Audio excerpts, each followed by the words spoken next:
Today, the final night of the Republican National Convention. We have got the rundown for you. Trump supporters harassed on the streets of D.C. and pro sports are still insufferable. We've got a lot coming up, and it starts right now.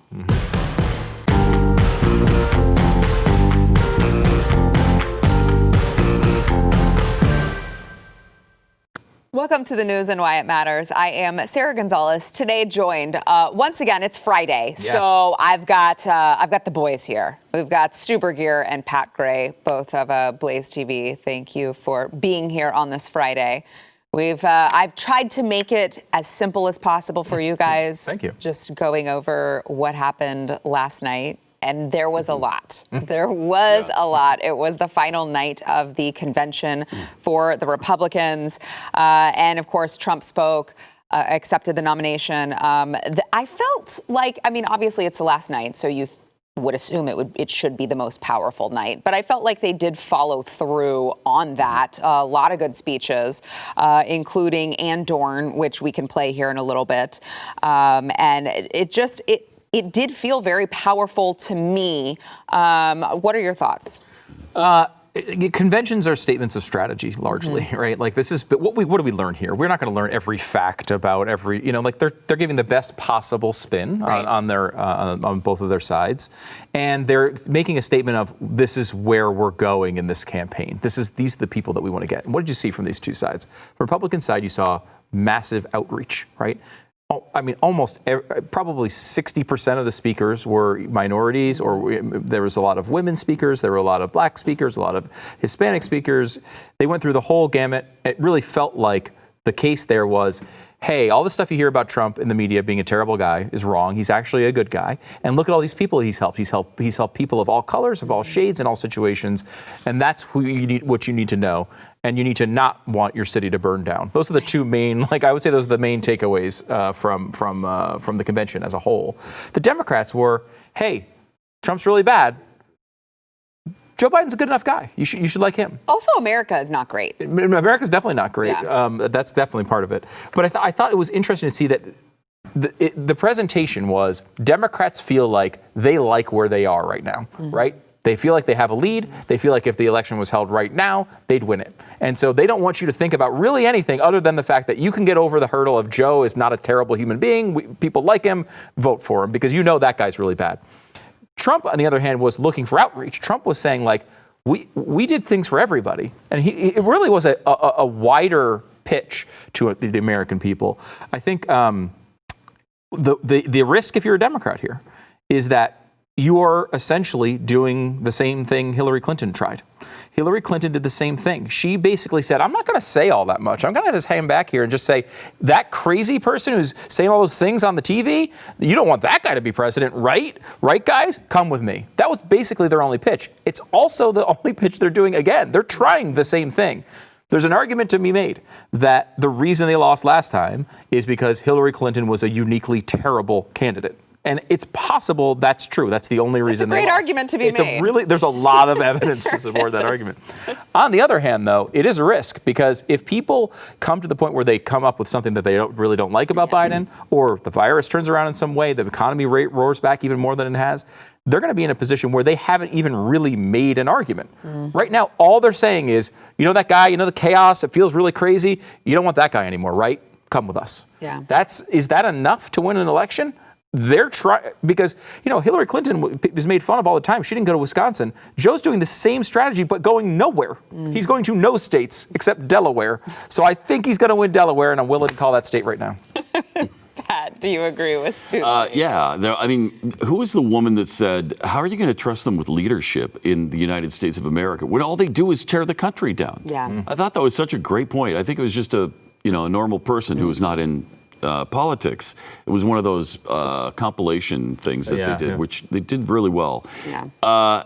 The Democrats do nothing, but that's what they did all last week, was tear America down. We're racist. We're xenophobic. We're hateful. We're unequal. We have too many rich people and too many poor people, and the rich people are hurting the poor people. And by the way, no miracle is coming. And no miracle is coming. Yeah. Yeah. So this week was so much easier to take. I mean, at least you had people, even if you don't like Donald Trump, at least you got a guy who you know loves America. He makes no bones about that. He loves America. And the whole party loves America. And it was about loving America and how great it is. And it built us up rather than tore us down. And it reminds me of the end of the Jimmy Carter era, when Ronald Reagan came to town, and he turned everything around by telling us, hey, this is not who we are. This is a great country. We've got nothing to be ashamed of. Come out of the doldrums. And so that's kind of what this week was like for me. It was almost like a rebirth of Ronald Reagan. Yeah, Stu mentioned that there were a lot of minorities on display, but to me, it didn't feel like pandering. No. It felt very natural. Yeah, it did. You both would agree with that? I would, yeah. I didn't, because, look, every Republican every convention I've ever seen, they always have a couple of minority speakers that come out, and it does feel a little bit like, they feel like almost like, it doesn't feel like authentic outreach. For the first time, it feels like the Republicans think they actually can chip away at, let's say, the 92% Democratic black vote, right? Like, again, he doesn't have to win half of it. If he can win 20%, it's going to be very difficult. Even for Democrats 15 would be huge. Would be huge, right? The Hispanic vote, same story. I think they see that as and there's definitely a fear from the Democrats on this, in that, like, especially younger black men seem to like Trump more than other groups in the sort of minority voting bloc. And the Trump administration and the campaign thinks they can get him. Yeah. And I think, there's a good argument for it. Like, they've done a lot, part of the thing we talked about this a little bit on radio, and that, like, a lot of the things that they're hitting Biden on are things that Republicans supported and led the charge for. Like, for example, the 1994 crime bill, which was very positive among Republicans until like last week. And as soon as Joe Biden got the nomination, all of a sudden everyone hated the 1994 crime bill.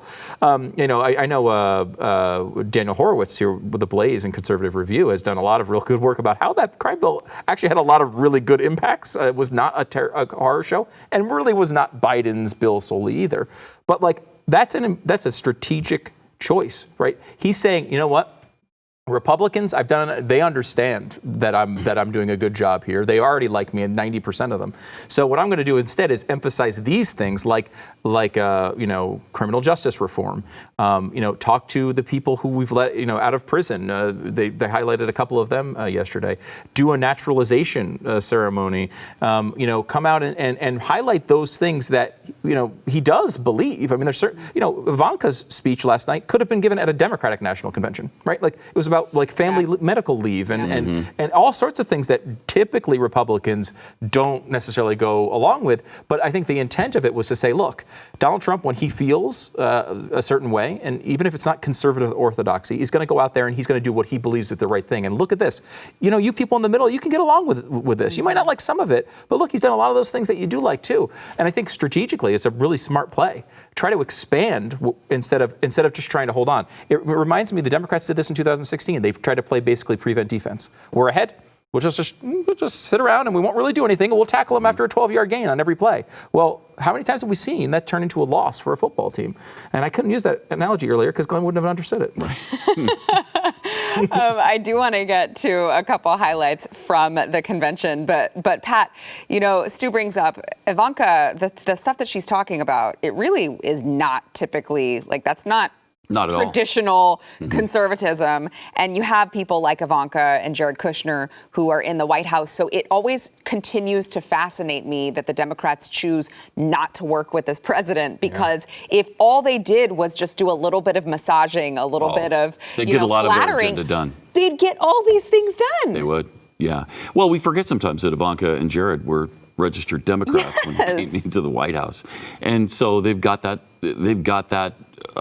sentimentality. They've got the ideology. It's kind of built into them, and it's kind of interesting now that the outreach. I think they understand. All right, the base is going nowhere. They love him still. Yeah. So let's reach out to the independents and see if we can get a few, or a lot of independents. They're not going to get any Democrats, but they might get some independents, and that would be the difference in the election. So I like that they're doing it. I just hope it doesn't portend that they're going to tackle a liberal agenda in the second term. That would not be good. Yeah.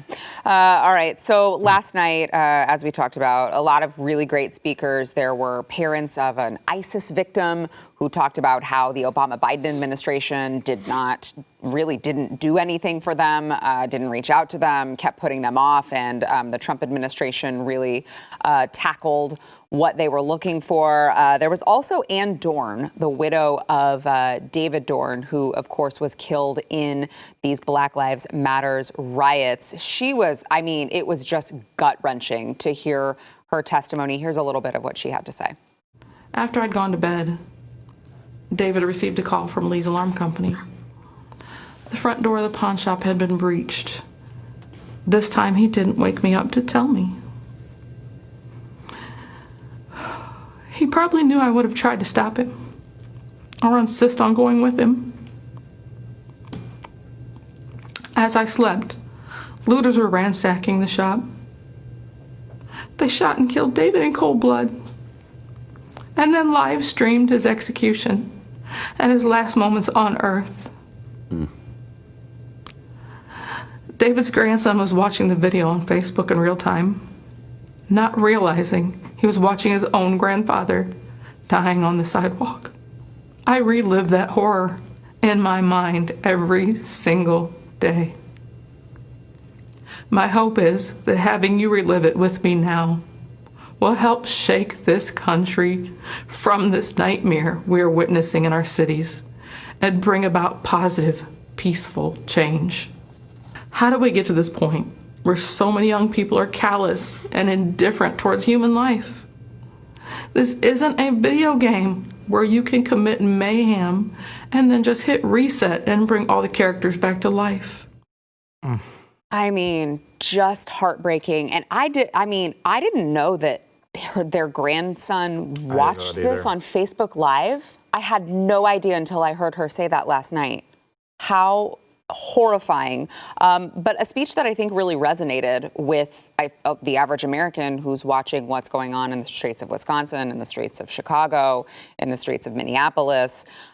So, we'll see. I do want to also get to a couple of clips from President Trump's speech where he contrasts the difference between what the other side is doing and what their goals are and President Trump and the Republicans. Watch. In the left's backward view, they do not see America as the most free, just, and exceptional nation on earth. Instead, they see a wicked nation that must be punished for its sins. Our opponents say that redemption for you can only come from giving power to them. This is a tired anthem spoken by every repressive movement throughout history. But in this country, we don't look to career politicians for salvation. In America, we don't turn to government to restore our souls. We put our faith in Almighty God. It sounded like Trump's summary of the difference on display between the Democrats and the Republicans, very similar to how you broke it down at the beginning of the show, which is like they don't really think America is a great place. They see us as a bunch of wicked people, and that's not how we see each other here. Yeah, I thought he was pretty good last night. I mean, Trump is, I think, he's most entertaining when he's off the cuff and does his thing. And, a convention's a convention. It has some limitations to it, especially in this weird era. But I thought he did everything he had to do, right? Did you see the times where you could tell he wanted so badly to go off script? A couple times. Yeah. He just these little comments, jabs, and you're like, oh, he wants so badly to keep going. He does, but people forget that at the end of the 2016 campaign, late in the 2016 campaign, after Bannon had come on, he actually was pretty disciplined down the stretch. He is capable of it for at least short stretches. Yeah. I think what people are nervous about is you see a speech like that and supporters look and say, oh gosh, what's he going to tweet tomorrow? Which is understandable. He gets off on his gate. He does that sometimes. But he was pretty disciplined towards the end of that campaign. I think people remember the Access Hollywood thing, but that didn't happen then. That happened years before. Remember, it just came out late in the campaign. He was relatively disciplined late.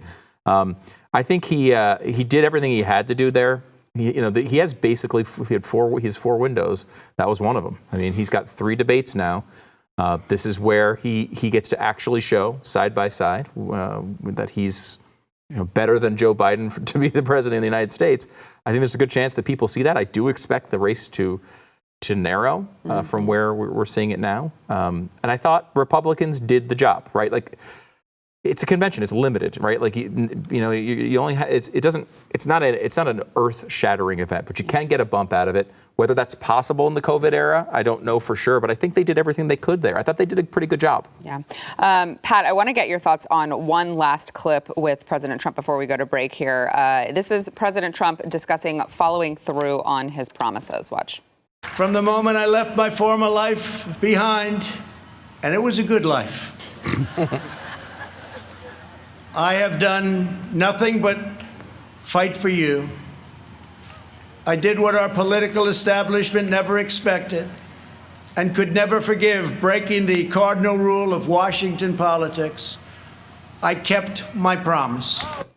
Dude, that's not a lie, right? For the most part. For the most part, it's true. He really followed through on a lot. Yeah, he has. I think the wall thing was a little exaggerated. Yeah. I think that includes new wall built plus a lot of repair.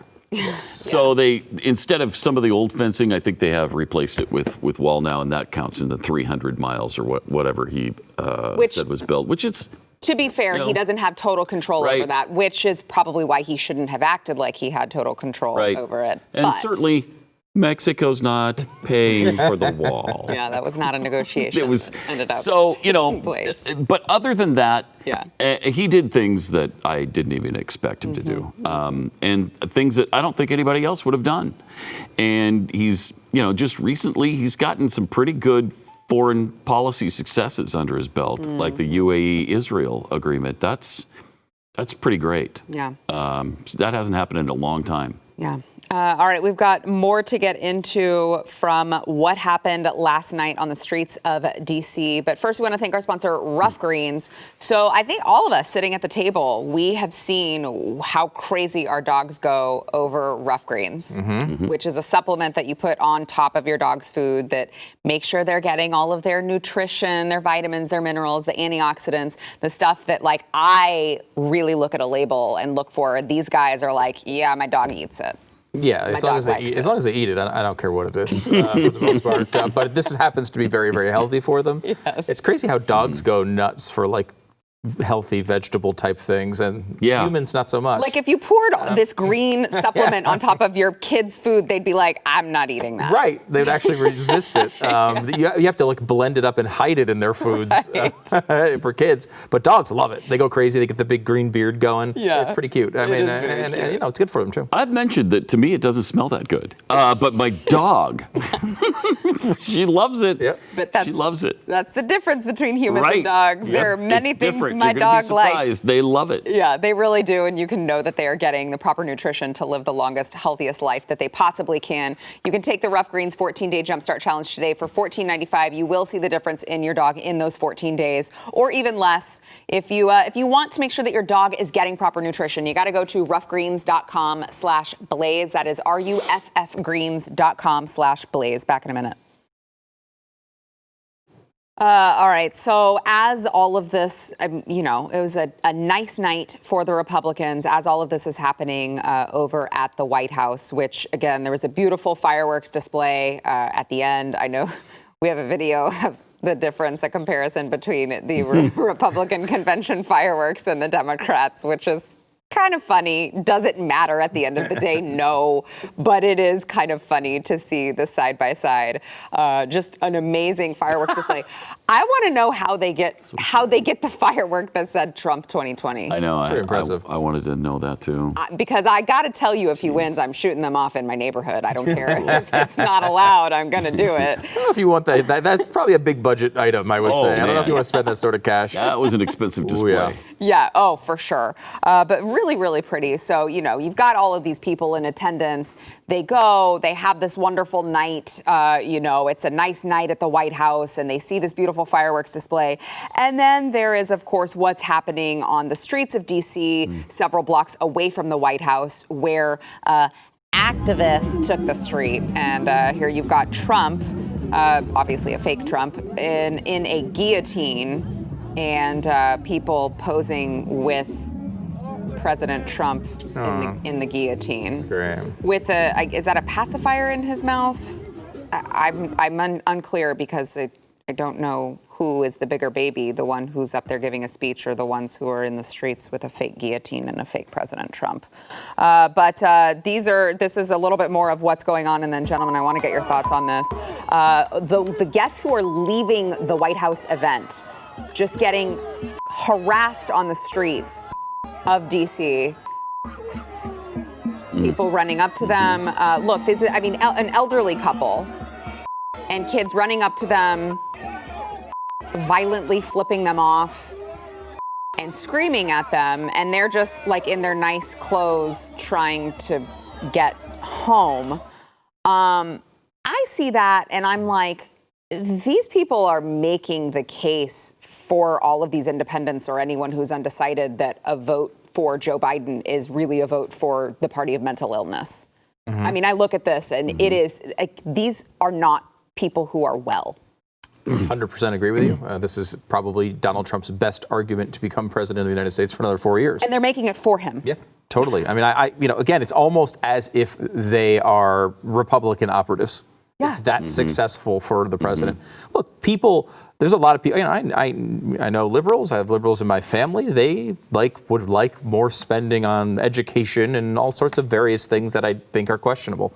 What they don't want is their city on fire. They don't want to be walking to dinner and get attacked. They don't want, we've seen this with Democrats. We saw in Kenosha a giant fire right next to a Black Lives Matter sign on the business. These are not sensible people. They're not people that I think, while they are probably all going to vote for Joe Biden, are not going to go away if Joe Biden is elected. They're going to probably, many of them, still do really terrible things. So Probably embolden them, right? If they're saying this is what we're fighting for, and now we actually got it. Yeah. Who's going to tell us to stop now? And the people actually lighting the fires are different than the people who they are closely allied with that are in Congress and other places that are going to have incredible amounts of influence over Biden. One of the things, if you go back and you look at Biden's career, you see that, they have all these measures of the voting record. And we see Biden throughout his 47-year career is largely in the center of whatever movement is going on inside the Democratic Party at that time. So when all of a sudden this is the era of small government is over, he's doing the 1994 crime bill, right? That's where he is at that point. When Republicans are pushing getting to the right, when they're far to the left, he's one of the furthest left senators, and he's moved. As you've seen over the past few weeks, we did a show last week, Biden's hidden radicalism, and everybody on the left is talking about this. They are saying in their own circles, and we have quote after quote after quote after quote of them in their own circles saying, this criticism that Trump keeps bringing up about how he's basically a Trojan horse for the far left, it's kind of true. They're admitting it, and they're happy about it, right? They're saying, this is great. Biden's going to be great. No one sees him as anything other than a moderate, and look at the things he's proposing. They're in the area of Bernie Sanders. And Harris is no different. And Harris is no different. She's even further left than him probably, although they're right in the same area right now, obviously. But the point is, he's going to owe these people if he wins. And he doesn't have this core, he doesn't have a moderate core. He has a core of where he needs to go to win. And when he gets in there and he's going to have pressure from these people that helped him win, he's going to be giving into a lot of those things because he feels that's where the party will be. Yeah. And he's going to have, they're going to do all sorts of crazy things. And the fact that Joe Biden, a guy who's in the Senate for 40 plus years, would entertain getting rid of the filibuster is a remarkable development. It's the type of thing that will, if they win the Senate, the House, and the presidency, we've got untold damage that's going to be done to this nation. Yeah, Pat, I don't disagree with Stu there. I also think Joe Biden has a core of, like, I'm just going to eat my pudding and let someone tell me whatever it is that I need to say because I have no idea what's going on. Yeah. Oh, well, that's why he's hiding in the basement right now, right? That's why he doesn't go anywhere. That's why he doesn't do speeches. And that's why he can't win. That's one of the many, many, many reasons he can't win. You don't mean he can't possibly when you're saying you don't want to allow him to win. Right. Stop him from winning, right? Yes. And I love the fact that the rioters are now showing us who they really are. They're fond of the French Revolution, apparently, where the guillotine sort of came from. And, at some point you start to think, well, I think they might be serious about taking people's heads off eventually. I mean, they've gone to Jeff Bezos' house now multiple times with this guillotine theme. Now they're doing it with the President of the United States. At some point, you got to say, are you guys, like, you're serious about this, aren't you? And they're dangerous people. I don't know, they're burning down our cities. They're attacking the police. They attacked Rand Paul and his wife last night. Which we have. He was afraid for his life. Yeah. Fortunately, police showed up and protected him. Yeah, so here is what Pat is referring to. Rand Paul walking in a group, and I feel for them. They're holding on to each other like a train. Yes. They're all holding on to each other's shirts as the cops police have are bicycles escorting that they're trying to put in front of the protesters so they can't get to them. Which doesn't it doesn't really work well, no, as didn't seem we'll to. see, in a second here. So the police, that protesters just pushed the police. And they're shouting threats at Rand the whole time. Yes. And so he said afterwards, he thanked the police for saving their lives. He thought their lives were in danger. They're not messing around. I don't disagree with him that their lives are in danger. Look at how rough they got with police right there. Imagine police is nowhere to be found and Rand Paul is on the streets just trying to get home. Mm-hmm. Yeah, bad. I think it would have been beaten, maybe killed. Yeah. Right? And it almost strikes you as like the point has been made about how crazy these left people are and how much damage they're doing. I don't know if it really is internalized fully in all these, even Republicans in Washington. The idea that you would think it would be cool to walk out of that White House last night to your hotel is insanity. I mean, there were riots and rallies going on all over that city last night before the event even started. They should have had cars bringing them right to that doorstep with protection for each person. This is how serious it is. They don't care. And we have told them over and over and over again that you can do things like burn buildings down, burn that auto zone to the ground. Don't worry, we understand. You guys are really frustrated about racism, so it's cool, no big deal. Go ahead. Hey, you want to take over that police station and burn it to the ground? Okay, we understand. And not just you guys, upset. you white guys, Right. are really upset about racism, and you're not even affected by it. Apparently, supposedly, You're privileged. Yeah, it's unbelievable. So privileged. Unbelievable. Well, so privileged that you as a white person are going to, we've seen time and time again these white rioters who get in the face of the black people who are like, you guys need to stop. Yeah. And they're like, well, I'm so superior. Let me tell you how oppressed you really are. Yeah, which is an amazing development there. I can't think of anything that's like more blatantly racist than that. Yeah, and look at what they're saying to like some of these inner city communities where they're like, well, there's this attitude as of like treating them as if they have no control over themselves. It's like it's so insulting. It's like I can't. It blows my mind. It's like, oh, guys, you can't fault them for burning those cities down. Come on. I mean, look, They don't know any better. They don't know any better. They're just overcome by That's emotion. all they have. Well, The only thing they can do is set fire to buildings. But wait, hold on one second. But the FBI report here shows that what their argument is not even true, and like obviously it's not a rational response for someone you've never met that had an incident in another city to burn your city down. Oh, you can't ask them to think like that. Come on, just let them burn things. Like that is the most insulting narrative out of all of this. It is. They treat them like animals. You can't you put a steak down on the ground, the animal's gonna go eat it. Well, that's not cool.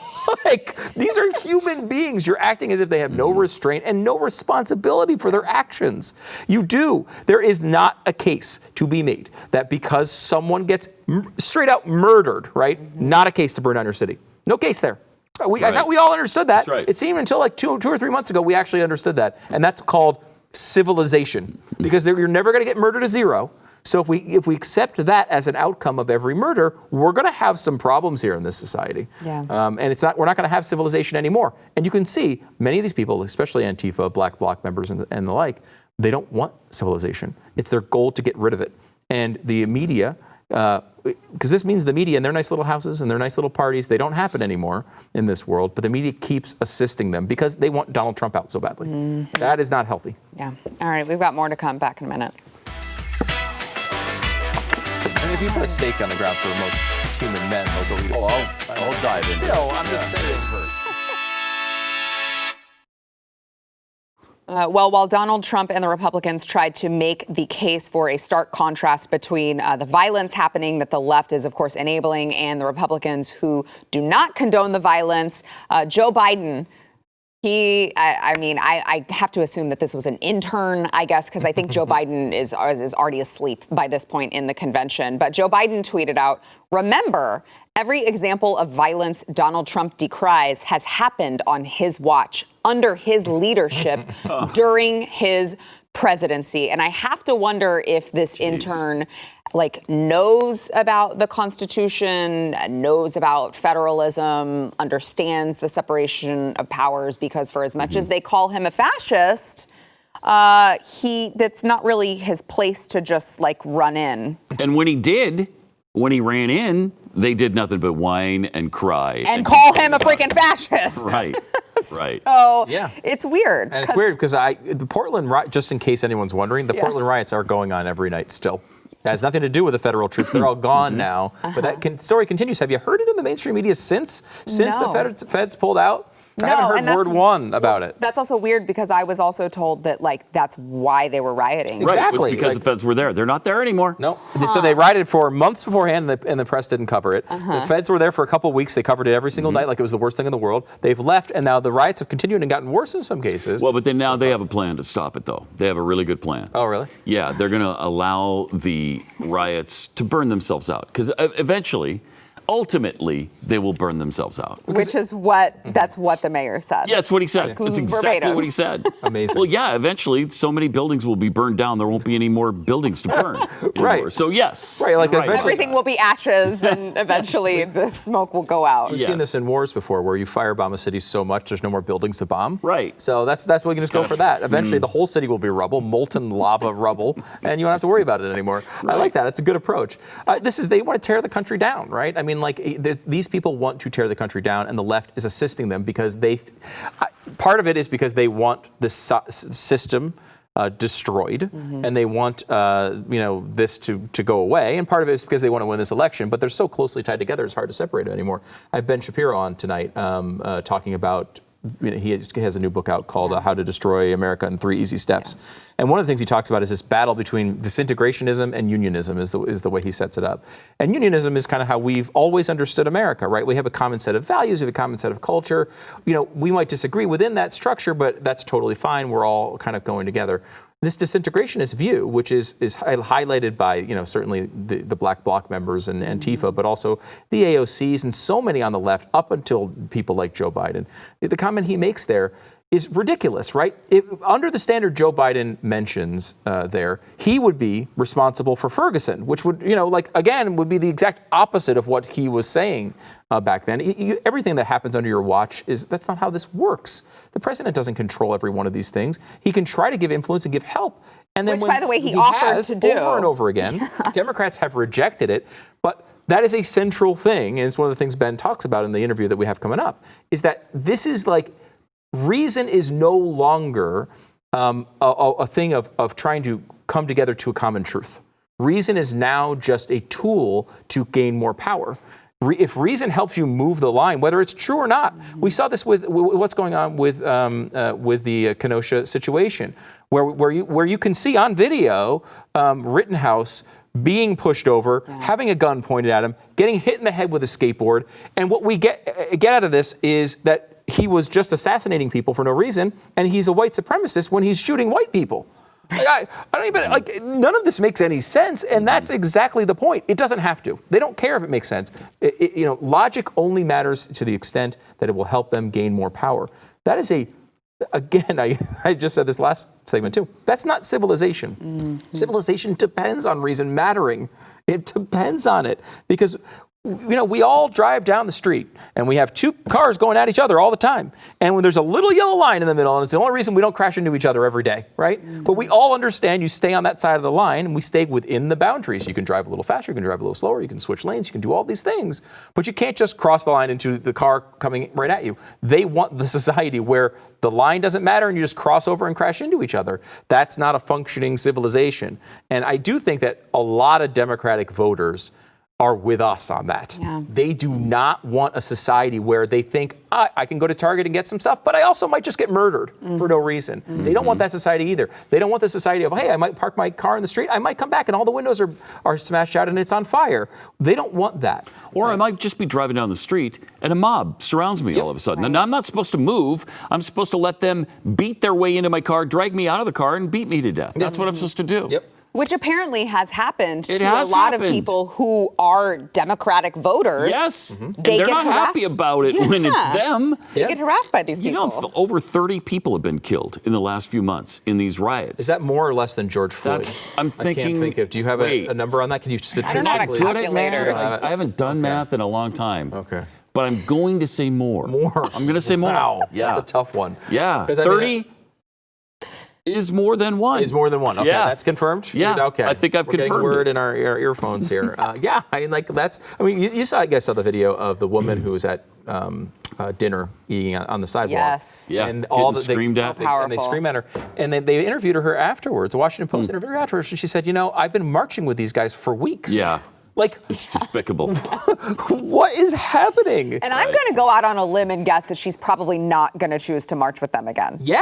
Would you? Nope. Hell no. Hell no. These people are psychos. And you'd have to know that after watching something like that. By the way, in the middle of a pandemic where you're screaming from someone's and they're wearing face. a mask and getting right on her face. Yeah. I mean, they were like right here. Aren't you wearing a mask to avoid the... All right, we've got more to come. Back in a minute.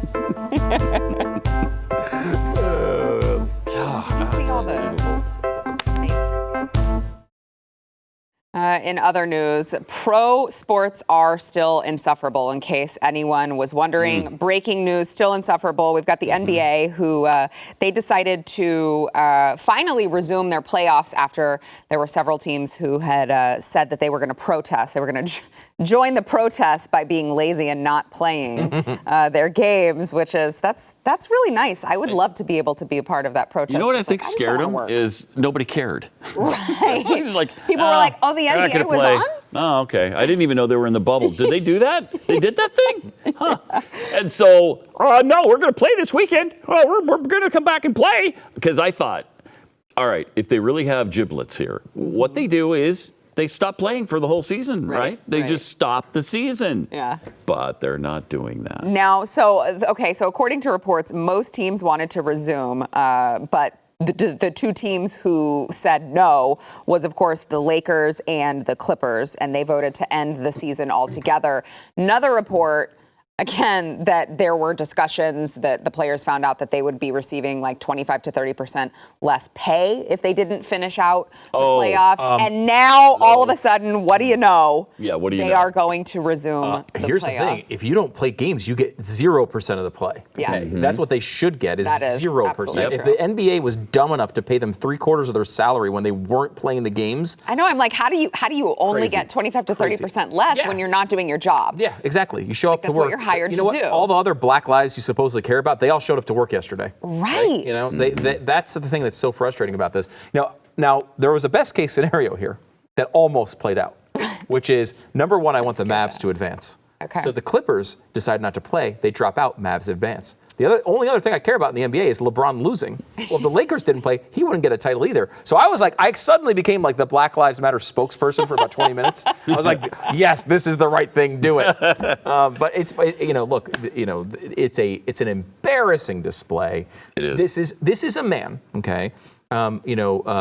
Jacob Blake. Blake, yeah.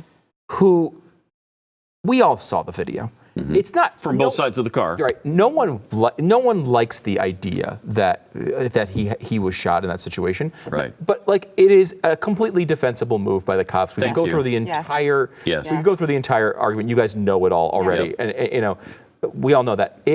To me, I would say. Comply, Right. obviously. Like, Right. and the people are like, I can't believe they didn't shoot Rittenhouse as he was leaving. He had his hands up in the air, walking slowly towards the cops. Those people don't get shot. Right. Okay. Guess what? Hands up, don't shoot wasn't a real thing. Okay. Yeah. He really did hands up, don't shoot, and guess what they didn't do? Shoot. Yeah. It's a shocking development. Or even stop him. Or even stop For him. that But matter. again, Right. where is he now? You know, he got arrested for homicide, which is an Which is absurd insane. thing. But that's a totally different story. The guy, Jacob Blake, in addition to all the stuff that you could see on the video, is a man who has a warrant out for him, among other things, for third-degree sexual assault. There are only two things that need to qualify this claim. Number one, he had the suspect had intercourse with the victim. Number two, the victim did not comply to the intercourse. Okay, so these guys are all wearing shirts with a rapist's name on it. How dare you for not deifying this man? How dare you? We have spent a lot of time deifying him since the shooting. I know. And maybe you should have waited to get some, I don't know, the police's side of the story before you made this into a normal thing. Yeah. Look, he was going for a weapon. He admitted he had the weapon in the car. Right. It was right where he was reaching. Yep. To me, a much better outcome is the police has a body cam and we see him grabbing for the knife and then there's no question about it. They would still protest the same nonsensical way. But it's completely ridiculous. And I love the idea that the NBA players think they have some input on this. There's currently a volcano in Ecuador right now that is on the verge of erupting. It's going to erupt, or it's not going to erupt. The NBA playoffs have nothing to do with it. They can't affect it, just like they can't affect that. What about LeBron, though? Yeah, LeBron, no. Even King LeBron. James can. Even LeBron. Right? He should go investigate close up the volcano and see what's going on, because he's going to have some time off if he leaves the league. Well, also the moral superiority that they claim to have when they're getting paid millions of dollars to play basketball. These cops are out there every day risking their lives. For $50,000 a year. Yes, Yeah. and they've got someone who they just want to get home. Yeah. They just want to get home every night. And LeBron's like, you know what? We're scared. We are scared. We don't Right. know. You're scared? You're a multimillionaire living in a bubble at Disney World. How the hell can you be scared? We're Did you go on scared. Space Mountain too many times? What was scary? It really is It is infuriating. infuriating. It's one It thing to is. take this from dumb protesters that maybe aren't up to date on all the highest level FBI information. To take this from dopey millionaires that all can come out here and keep repeating the same list of 5 names they obviously haven't looked into. It's just it's blowing my mind. The NBA is no longer a sports league. It is a left-wing political Right. organization. It is. Yes. It's not like the baseball and football. I do think there's a separation there. Basketball they're off the rails. They're off the rails. All right, we got to give Stu a chance to recover before his head explodes. We'll be back. We'll hire George Soros as commissioner. All right, yesterday's poll, who had the best speech at night 3? You guys said Vice President Mike Pence at 40%. He beat out Madison Cawthorn, Kayleigh McEnany, Governor Kristi Noem. We've got some Governor Kristi Noem fans in the house. Apparently not enough of them. Well, you guys. We need more of them. I'm talking about you guys, not them. You. Please. I know, I do love Did she say something? Because I didn't. Today's poll, who had the best speech at night 4? Trump and Dorne, Alice Johnson, or Dana White? Now, we all know Donald Trump is going to win this poll, of course, because he's Donald Trump. However, it wasn't him. Ann Dorne is the Yes. clear winner there. Yes. I mean, she was incredibly powerful. Yes. Although Trump was very good. He was good. Yeah. He was He good. was very good. Look, you can't compete with Ann Dorne. I don't think anybody from all 4 nights could have compared. Right. All Because 4 it was nights. real. It was genuine. It was emotional. Yeah. If you're going to take politicians, all 4 nights, who's your favorite? I really like. Politicians? Yeah, I really like Tim Scott. I thought Scott was really Yeah. good. Yeah. Nikki Haley was solid too. Trump did a really good job, but Trump is Trump. We've seen so many speeches from him. I might go with Tim Scott. I really liked him. I would agree with that. Pat? Probably Trump's. Yeah. Yeah. I like Well, let us know what you think on the poll. And don't miss Stu Does America tonight. He has Ben Shapiro on. It is 7 Central, 8 Eastern.